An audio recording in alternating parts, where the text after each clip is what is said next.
DJ Jatin Barang Barang Barang फिर लौट आ गया है हाहाकार मचाने।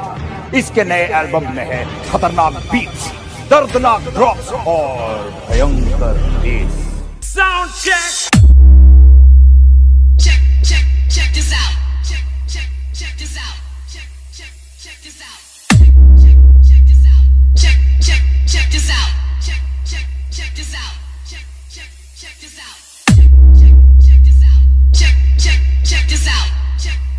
Check this out. Check this out. Check this out. Check this out. Check this out.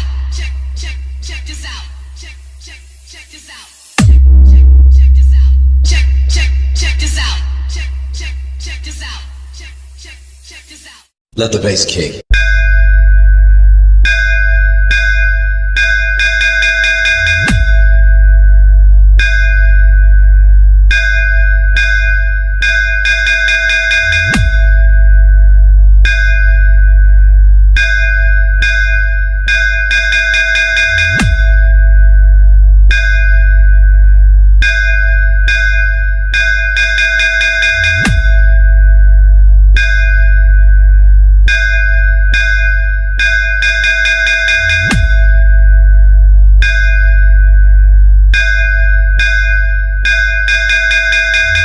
अब बस देखता जा कौन जीता कौन हारा। Speaker check.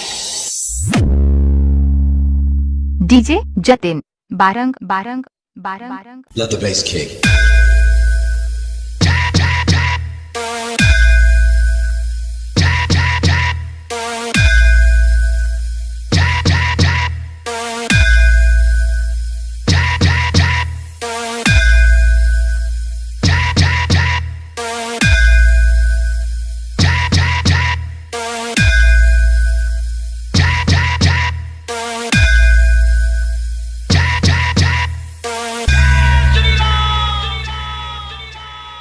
JBL sound testing.